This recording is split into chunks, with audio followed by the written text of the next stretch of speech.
Hi everyone, welcome to job updates in Telugu YouTube channel. మనకి ఈరోజు ఒక్క రోజులోనే 2 బ్యాంక్స్ నుంచి మనకి జాబ్స్ కోసం నోటిఫికేషన్ అనేది విడుదల చేయడం జరిగింది. ఒక నోటిఫికేషన్ వచ్చి మనకి యూనియన్ బ్యాంక్ నుంచి రావడం జరిగింది. ఇందులో 2691 వేకెన్సీస్ ఉన్నాయి. ఇంకొక నోటిఫికేషన్ మనకి బ్యాంక్ ఆఫ్ బరోడా నుంచి రావడం జరిగింది. అయితే ఈ నోటిఫికేషన్ మార్నింగ్ వచ్చినప్పటి నుంచి చాలామంది అభ్యర్థులు వీడియో చేయమని కామెంట్స్లో అయితే తెలియజేస్తున్నారు. అయితే చాలామంది అభ్యర్థులు ఇక్కడ గమనించాల్సినటువంటి విషయం ఏంటి అంటే, ఇవి ఉద్యోగాలు కాదండి, ఇవి అప్రెంటిస్‌షిప్. అంటే ఒక సంవత్సరం పాటు ట్రైనింగ్ ఇచ్చి దాని తర్వాత మనకి ఒక సర్టిఫికేట్ ఇచ్చి వీళ్ళు పంపించడం జరుగుతుంది. ఈ ట్రైనింగ్ వల్ల తర్వాత ఏమన్నా మనకు ఉపయోగం ఉంటుందా? దీనివల్ల మనకి ఫ్యూచర్‌లో ఏమన్నా బ్యాంక్ జాబ్స్‌కి సంబంధించి గవర్నమెంట్ లేదా ప్రైవేట్ జాబ్స్ ఏమన్నా తెచ్చుకునే అవకాశం ఉంటుందా? మరి దీనికి సంబంధించి నెల నెల జీతం ఎంత ఇస్తారు? ఇలాంటి వివరాలన్నీ కూడా ఈ వీడియోలో నేను మీకు తెలియజేస్తాను. సో ఈ నోటిఫికేషన్‌కి మనం అప్లై చేయాలనుకుంటే తెలుగు చదవడం, రాయడం, మాట్లాడడం లోకల్ లాంగ్వేజ్ మన ఆంధ్రప్రదేశ్ అండ్ తెలంగాణ రాష్ట్రాలకి అప్లై చేయాలనుకుంటే తప్పనిసరిగా తెలుగు చదవడం, మాట్లాడడం, రాయడం వచ్చుంటే మాత్రమే అప్లై చేసుకోవడానికి అవకాశం అనేది ఉంటుందన్నమాట. ఇక శాలరీ విషయానికి వస్తే ఇక్కడ మీరు క్లియర్‌గా చూడవచ్చు. టౌన్ ఏరియాలో గన మీకు జాబ్ అనేది వస్తే రూ. 15,000 పర్ మంత్ అనేది ఇవ్వడం జరుగుతుంది. అండ్ రూరల్ ఏరియాస్‌లో గన మీకు జాబ్ అనేది వస్తే రూ. 12,000 శాలరీ అనేది పర్ మంత్ మీకు రావడం జరుగుతుంది. దీనికి సంబంధించినటువంటి నోటిఫికేషన్ యొక్క పూర్తి వివరాలు, 2 నోటిఫికేషన్ సంబంధించి యూనియన్ బ్యాంక్ అలాగే బ్యాంక్ ఆఫ్ బరోడాకి సంబంధించినటువంటి 2 నోటిఫికేషన్ యొక్క వివరాలు ఈ వీడియోలో నేను మీకు క్లియర్‌గా ఎక్స్‌ప్లెయిన్ చేస్తాను. అలాగే ఏ విధంగా అప్లికేషన్ చేసుకోవాలనేది కూడా మీకు తెలియజేస్తాను. వీడియో చివరి వరకు చూడండి, మీకు పూర్తి వివరాలు అర్థమవడం జరుగుతుంది. మై డియర్ ఫ్రెండ్స్, మనలో ప్రతి ఒక్కరికి different type of qualifications, different type of skills అనేవి ఉంటాయి. అయితే మన స్కిల్‌కి మరియు క్వాలిఫికేషన్‌కి తగ్గట్టుగా జాబ్స్ అనేవి దొరక్క మనం చాలా ఇబ్బంది పడుతుంటాం. అయితే మిస్టర్ విజయ్ డాట్ ఇన్ అనే వెబ్సైట్ వాళ్ళు ఏం చేస్తున్నారంటే, ఇక్కడ వీరి వెబ్సైట్‌లో ఆల్రెడీ కంపెనీస్ ఏవైతే ఉంటాయో వాళ్ళు, కాంట్రాక్టర్లు, అలాగే బిజినెస్ మ్యాన్లు, షాప్ ఓనర్స్ ఇలా ప్రతి ఒక్కరూ కూడా ఇందులో ఎంప్లాయర్‌గా వారి యొక్క లాగిన్ అనేది క్రియేట్ చేసుకొని జాబ్స్ అనేవి ఇస్తుంటారు. అయితే మనం ఏం చేయాలి అంటే నిరుద్యోగులు ఈ వెబ్సైట్లో క్యాండిడేట్ లాగిన్లో మనము రిజిస్ట్రేషన్ అనేది చేసుకుని మన ప్రొఫైల్ని కనుక క్రియేట్ చేసుకుంటే ఈ విధంగా మన యొక్క స్కిల్స్ మరియు క్వాలిఫికేషన్ తగ్గట్టుగా ఏవైనా జాబ్స్ అనేవి వచ్చినప్పుడు ఆ ఎంప్లాయర్లే మనల్ని పిక్ చేసుకొని డైరెక్ట్గా మనకి కాల్ చేసి మనకి జాబ్స్ అనేవి ప్రొవైడ్ చేయడం అనేది జరుగుతుందన్నమాట. అయితే ఈ వెబ్సైట్ లింక్ని వీడియో కింద డిస్క్రిప్షన్లో ప్రొవైడ్ చేశాను, ఒకసారి చెక్ చేయండి. డియర్ ఫ్రెండ్స్, మొదటగా యూనియన్ బ్యాంకుకి సంబంధించి అలాగే బ్యాంక్ ఆఫ్ బరోడాకి సంబంధించి 2 నోటిఫికేషన్స్కి కూడా నేను ఈక్వల్గా చెప్తాను. రెండింటికి కూడా కొన్ని చోట్ల క్వాలిఫికేషన్ కానివ్వండి, ఇతరత్ర మనకి language proficiency test, selection procedure ఇలా కొన్ని మ్యాచ్ అవ్వడం జరుగుతుందన్నమాట. అంటే సేమ్ ఉంటాయన్నమాట డీటెయిల్స్. కాబట్టి వాటిని నేను మీకు కంపేర్ చేస్తూ చెప్తాను. మొదటగా యూనియన్ బ్యాంక్ ఆఫ్ ఇండియాకి మీరు అప్లికేషన్ చేసుకోవాలి అనుకుంటే ఆన్లైన్ అప్లికేషన్స్ అనేవి 19 ఫిబ్రవరి 2025 నుంచి 5 మార్చ్ 2025 వరకు ఆన్లైన్లో యూనియన్ బ్యాంక్కి అప్లై చేసుకోవచ్చు. ఒకవేళ మీరు బ్యాంక్ ఆఫ్ బరోడాకి అప్లై చేయాలనుకుంటే 19/2/2025 నుంచి 11/3/2025 వరకు ఆన్లైన్లో అప్లై చేసుకునే అవకాశం అయితే ఉంటుంది. ఇక్కడ మనకి కొన్ని స్టేట్స్ అనేవి ఇచ్చారు, కొన్ని రాష్ట్రాలు అనేది ఇవ్వడం జరిగింది. 25 రాష్ట్రాలు యూనియన్ బ్యాంకుకి సంబంధించి 25 రాష్ట్రాలు ఇచ్చారు. అలాగే బ్యాంక్ ఆఫ్ బరోడాలో కూడా కొన్ని రాష్ట్రాలు అనేది ఇవ్వడం జరిగింది. ఇక్కడ మనకి 27 రాష్ట్రాలు ఇచ్చారు. ఈ రాష్ట్రాల వైజ్గా మనకి వేకెన్సీస్ని డివైడ్ చేయడం అనేది జరిగిందనమాట. సో మనకి యూనియన్ బ్యాంకుకి సంబంధించి ఆంధ్రప్రదేశ్ రాష్ట్రంలో 549 వేకెన్సీస్ ఉన్నాయి. తెలంగాణ రాష్ట్రంలో యూనియన్ బ్యాంకుకి సంబంధించి 304 వేకెన్సీస్ అనేది టోటల్గా ఉన్నాయి. ఇక బ్యాంక్ ఆఫ్ బరోడాకి సంబంధించి ఆంధ్రప్రదేశ్ రాష్ట్రంలో టోటల్గా 59 వేకెన్సీస్ ఉన్నాయి. తెలంగాణ రాష్ట్రంలో 193 వేకెన్సీస్ ఇవ్వడం జరిగిందనమాట. ఇలా మనము ఇక్కడ మీకు ఒక డౌట్ అనేది ఉండవచ్చు, ఇక్కడ వేరే స్టేట్లో ఎక్కువ ఉన్నాయి, మరి నేను అక్కడ అప్లై చేసుకోవచ్చా అనే డౌట్ అనేది మీకు ఉంటుంది. మీరు అక్కడ అప్లై అనేది చేసుకోవచ్చు, కాకపోతే అక్కడ లోకల్ లాంగ్వేజ్ అనేది తప్పనిసరిగా మీకు వచ్చి ఉండాలి. ఆ local language for example Andhra Pradesh and Telangana రాష్ట్రాలకు అప్లై చేయాలనుకుంటే తెలుగు చదవడం, రాయడం, మాట్లాడడం వచ్చి ఉండాలి.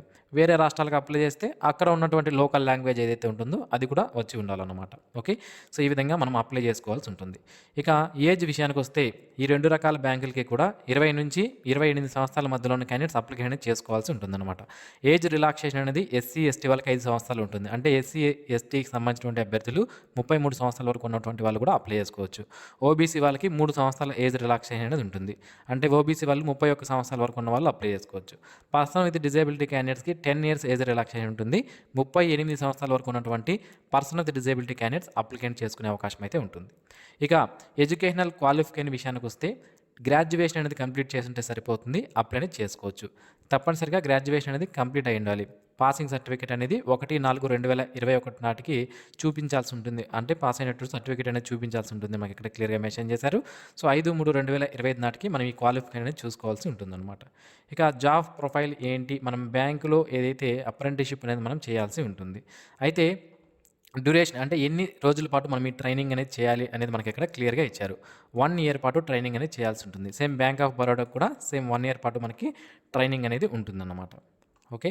సో ఇక్కడ మనకి యూనియన్ బ్యాంక్‌లో స్టేట్ వైస్‌గా వేకెన్సీస్ మాత్రమే ఇచ్చారు. బట్ మనకి బ్యాంక్ ఆఫ్ బరోడాలో డిస్ట్రిక్ట్ వైస్‌గా కూడా డివైడ్ చేయడం జరిగింది. ఆంధ్రప్రదేశ్‌లో 59 ఉంటే అందులో చిత్తూరు 10, ఈస్ట్ గోదావరి 10, గుంటూరు 10, కృష్ణా 10, విశాఖపట్నం 10, వెస్ట్ గోదావరి 9 ఇచ్చారు. తెలంగాణ రాష్ట్రంలో అయితే బ్యాంక్ ఆఫ్ బరోడాకు 193 ఉంటే హైదరాబాద్లో 150, మేడ్చల్ 15, నిజామాబాద్ 7, రంగారెడ్డి 21 వేకెన్సీస్ అనేది డివైడ్ చేయడం అనేది జరిగింది డిస్ట్రిక్ట్ వైజ్గా. ఇక ఏజ్ అనేది సేమ్ బ్యాంక్ ఆఫ్ బరోడాకి యూనియన్ బ్యాంక్కి సంబంధించి ఏజ్ అనేది సేమ్ ఉంటుంది. ఇక సెలక్షన్ ప్రొసీజర్ విషయానికి వస్తే మనకి సెలక్షన్ ప్రొసీజర్ అనేది 2 బ్యాంకులకి కూడా సేమ్ ఉంటుందండి. ఇక్కడ 100 మార్కులకి ఎగ్జామినేషన్ అనేది కండక్ట్ చేస్తారు. 100 క్వశ్చన్స్ అనేవి ఉంటాయి. ఈచ్ సబ్జెక్ట్ నుంచి 25 క్వశ్చన్లు రావడం జరుగుతుంది. జనరల్ అండ్ ఫైనాన్స్ అవేర్నెస్ సంబంధించి 25 క్వశ్చన్లు, ఇంగ్లీష్ లాంగ్వేజ్ నుంచి 25 క్వశ్చన్లు, క్వాంటిటివ్ అండ్ రీజనింగ్ యాప్టిట్యూడ్ నుంచి 25 క్వశ్చన్లు, కంప్యూటర్ నాలెడ్జ్ నుంచి 25 క్వశ్చన్లు. ఈ విధంగా టోటల్గా మనకి 100 క్వశ్చన్స్కి ఎగ్జామినేషన్ కండక్ట్ చేస్తారు. సేమ్ మనకి బ్యాంక్ ఆఫ్ బరోడాకు కూడా సేమ్ ఉంటుందన్నమాట. టైం కూడా సేమ్ 60 నిమిషాలు, అంటే 1 అవర్ పాటు టైం అనేది ఇవ్వడం జరుగుతుంది. క్వశ్చన్ పేపర్ అనేది హిందీ అండ్ ఇంగ్లీష్లో మాత్రమే ఉంటుంది అని మాకు ఇక్కడ క్లియర్గా మెన్షన్ చేశారు. ఇక లోకల్ లాంగ్వేజ్ ఎవరైతే ఈ ఎగ్జామినేషన్లో క్వాలిఫై అవుతారో వాళ్ళకి knowledge and test of local language అనేది కండక్ట్ చేయడం అనేది జరుగుతుంది. ఒకవేళ మీరు 10th క్లాస్లో కానీ ఇంటర్మీడియట్లో కానీ మీ యొక్క మార్క్ షీట్స్లో మీరు తెలుగు సబ్జెక్ట్ చదివినట్టుగా ఉంటే అప్పుడు మీకు ఈ టెస్ట్ అనేది కండక్ట్ చేయరు. ఒకవేళ లేదనుకోండి అప్పుడు టెస్ట్ అనేది కండక్ట్ చేయడం అనేది జరుగుతుంది. అలాగే వెయిట్ లిస్ట్ అనేది కూడా పెడతారండి. వెయిట్ లిస్ట్ అంటే ఏంటి అంటే ఇప్పుడు ఇక్కడ ఉన్నటువంటి వేకెన్సీస్ అన్నీ ఫిల్ అయిపోతాయి. కొంతమంది మధ్యలో వెళ్ళిపోతారు. 1 or 2 months జాబ్ చేసిన తర్వాత వెళ్ళిపోతారు, లేదా కొన్ని రీజన్స్ వల్ల జాయిన్ అవ్వరు. అలాంటి వాళ్ళకి వెయిట్ లిస్ట్ అనేది పెట్టి దాని తర్వాత క్యాండిడేట్స్ ఎవరైతే మెరిట్ లిస్ట్లో ఉంటారో వాళ్ళకి జాబ్ అనేది ప్రొవైడ్ చేయడం అనేది జరుగుతుందన్నమాట. ఈ విధంగా వెయిట్ లిస్ట్ పెట్టడం వలన లాస్ట్లో కట్ ఆఫ్ మిస్ అయినటువంటి అభ్యర్థులకి అవకాశం అనేది ఉంటుంది. ఇక ఫీజు విషయానికి వస్తే మనకి 2 బ్యాంకులకు కూడా ఫీజు కూడా సేమ్ అనేది ఉంది. ఓకే. సో మీరు ఇక్కడ క్లియర్గా చూడవచ్చు, ఫీజు అనేది సేమే ఉంటుంది. జనరల్ ఓబీసీ వాళ్ళైతే 800, ఫీమేల్ క్యాండిడేట్స్ అయితే 600, ఎస్సీ ఎస్టీ అయితే 600, పర్సన్ విత్ డిజేబిలిటీ క్యాండిడేట్స్ అయితే 400 రూపాయల ఫీజు అనేది పే చేయాల్సి ఉంటుంది. ఈ విధంగా మనకి ఫీజు ఇవ్వడం జరిగింది. ఇక శాలరీ బెనిఫిట్స్ ఏముంటాయంటే మనం 1 year పాటు ఈ జాబ్ అనేది చేస్తాము. మెట్రో అండ్ అర్బన్ బ్రాంచెస్లో అయితే 15,000 రూపాయలు పర్ మంత్ అనేది ఇవ్వడం జరుగుతుంది. రూరల్ అండ్ సెమీ అర్బన్ బ్రాంచెస్లో అయితే 12,000 రూపాయల పర్ మంత్ శాలరీ అనేది మనకి ఇవ్వడం జరుగుతుంది అనమాట. ఈ విధంగా మనకి ఈ శాలరీకి సంబంధించినటువంటి బెనిఫిట్స్ అనేవి ఇస్తారు. మరి ఇప్పటికే మీకు డౌట్ అనేది ఉంటుంది, ఇది అప్రెంటిస్షిప్ అంటున్నారు, 1 year పాటు ఉంటుంది అంటున్నారు, మరి దీనివల్ల మనకి ఏమన్నా ఉపయోగం ఉందా ఫ్యూచర్లో? 1 year అయిన తర్వాత మనల్ని తీసేస్తారు, అందులో ఎటువంటి డౌటు లేదు, తీసేస్తారు. మరి దీనివల్ల ఏమన్నా మనకి దీని ఏమన్నా ఓకే, ఇక్కడ కూడా మనకి డిస్ట్రిక్ట్ వైజ్గా ఇవ్వడం జరిగిందండి, ఆంధ్రప్రదేశ్ సంబంధించి కూడా. సో ఏ డిస్ట్రిక్ట్స్లో వాళ్ళు అప్లై చేసుకోవచ్చు అనేది కూడా ఇవ్వడం జరిగింది యూనియన్ బ్యాంకుకి సంబంధించి. నేను యూనియన్ బ్యాంకుకి లేవనుకున్నాను, బట్ నోటిఫికేషన్లో ఇచ్చారు. ఓకే. అయితే ఈ అప్రెంటిస్షిప్ చేయడం వల్ల ఏమైనా లాభం ఉందా అనేది ఇప్పుడు మనం చూద్దాం.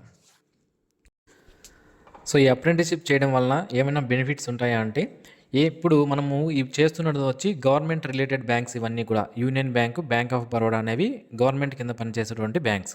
సో ఇందులో నుంచి మీకు అప్రెంటిస్షిప్ చేసినట్లు సర్టిఫికేట్ అనేది రావడం జరుగుతుంది. కాబట్టి ఫ్యూచర్లో ఏదైనా మీరు ప్రైవేట్ బ్యాంకుకి వెళ్తే మీకు ఈజీగా జాబ్లో జాయిన్ చేసుకోవడం అనేది జరుగుతుందన్నమాట. అక్కడ ఉన్నటువంటి ప్రైవేట్ జాబ్స్లో అయితే మిమ్మల్ని ఈజీగా తీసుకుంటారు. అలాగే మీరు ఇక్కడ గవర్నమెంట్ బ్యాంకులో వర్క్ చేస్తారు కాబట్టి అక్కడ ఉన్నటువంటి కొన్ని కాంట్రాక్టువల్ జాబ్స్ ఏవైతే ఉంటాయో వాటిని మీకు తెలుస్తాయి. అక్కడ మీరు జాబ్ చేసేటప్పుడు ఎక్కడ ఏంటి, ఏమేమి జాబ్స్ ఉన్నాయి, కాంట్రాక్టువల్గా ఏమున్నాయి అనే జాబ్స్ అనే గురించి మీకు తెలియడం జరుగుతుంది. సో అలా కూడా మీరు ఆ జాబ్స్లోనే అక్కడే ఆ మీ బ్రాంచ్కి సంబంధించి మీరు తెలుసుకుంటారు కాబట్టి అక్కడ కూడా ఫ్యూచర్లో జాయిన్ అనేది అయిపోవచ్చు అన్నమాట.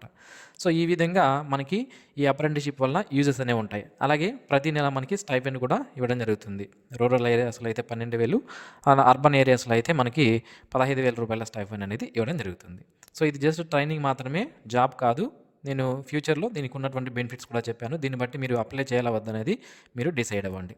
ఓకే, ఇది ఫ్రెండ్స్ ఈ నోటిఫికేషన్ సంబంధించినటువంటి పూర్తి వివరాలు. ఈ వీడియో మీకు నచ్చినట్లయితే లైక్ చేయండి, మీ ఫ్రెండ్స్కి షేర్ చేయండి. Thanks for watching this video. Have a nice day friends.